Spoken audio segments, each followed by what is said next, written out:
If you do the math, if you do a pack a day, that's $6 a day, which can equivalent to about $200 a month. When you're battling a pandemic, you want to feel some sense of normalcy.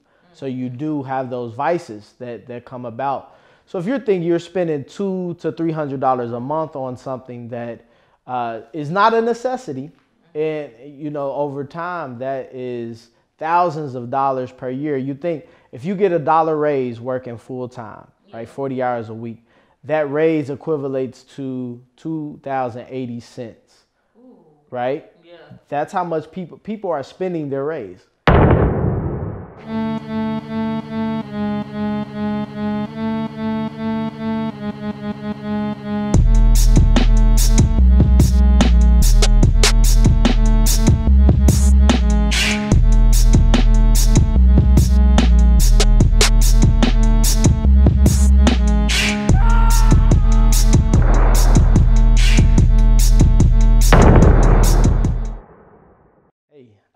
Lawrence Kane Jr., CEO of Abundance University and 3 times self-published author.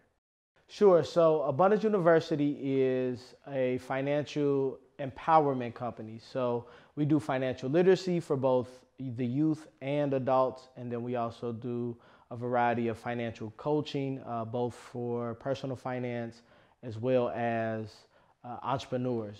The number one thing is that a lot of people who we come in contact with are emotional with their money. They're emotional with how they view spending money, making money, the things that they buy with their money. They're emotionally attached to it. And I think the real practice is understanding that money is a tool. It's not a result, and it's definitely not the end all be all. It's not what gives you who you are in the social realm. So that's the very first thing that I see amongst a lot of people. And it really doesn't matter how much money they per se make. It's really, again, about how much they spend, what they spend it on, and how that makes them feel. We have bad situations, right? We come from not knowing a lot of these things that we should know. Right. And you can't beat yourself up from a 19 or, like we were talking about off camera, 20-year-old decision.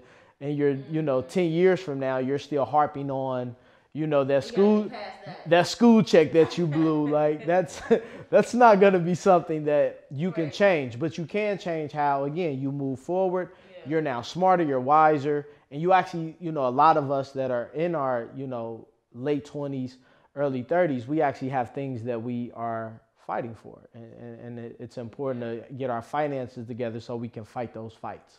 I think really, like you said, it's case by case, but there is a stat. If you do the math, if you do a pack a day, that's $6 a day, which can equivalent to about $200 a month.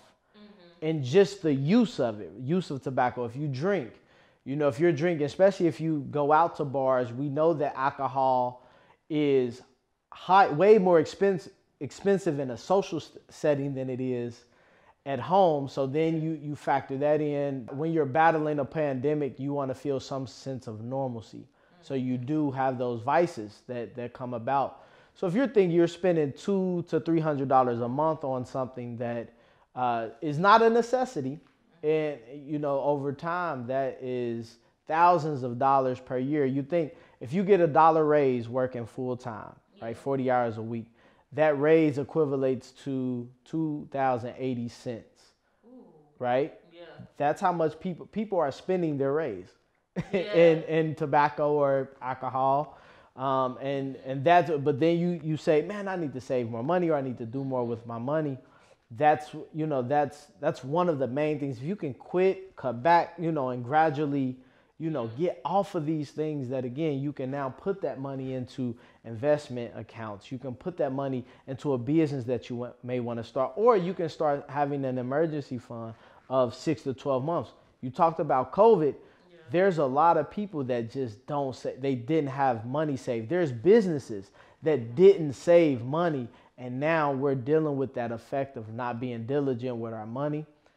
It's important that going forward, again, we can't change what happened in the past, but what we can change is, again, the culture in which we want to live under, which is having great financial behaviors.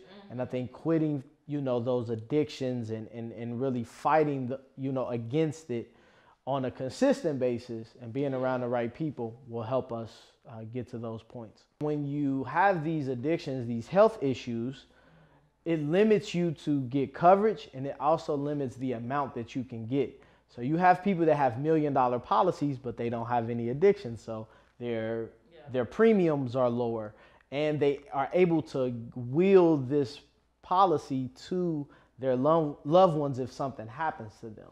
Yeah. Whereas somebody who, smokes or drinks excessively, when it comes to getting that policy, they may not get approved. And if they do get approved, they're going to have that high premium. So again, like not saving money, right? You're paying more money for a product that people are spending less money on. And the amount of coverage that you're getting is not as significant as it would if you were in tip-top health. It is literally transferring and eventually automating it. I think automation is the biggest component for saving because you don't even think about it. It's not that's where it's already taken care of for you. But I think that if somebody who, let's say again, smokes a pack a day, if you can take it down initially to, instead of a pack a day, I'll do 5 packs a week as opposed to 7. You take the money that you would spend for those 2 packs, transfer that automatically into your savings. So if you do that for a whole month, you've saved more money automatically off of that. And at the same time, you're fighting against that addiction to be able to get off of, whatever you're addicted to, the cigarettes, the alcohol, and then you're gradually building up that savings account. And there's a lot of things that can happen in a year where that money now is working for you. And now you're healthier at the end of the year. So I think it's a week by week thing. Sometimes we see so far out, people like, man, if I want to save $5,000, that's a lot when I'm only saving $25 a month now. You just have to set the plan up and be very diligent in the day to day. How do you feel about the purchases you make, right? There are some people that grew up in situations where they couldn't buy the latest Jordans. Now that they're older, they're spending their money on the Jordans because it makes them feel a sense of pride now because now I can afford them. Meanwhile, they have $60,000 worth of student debt.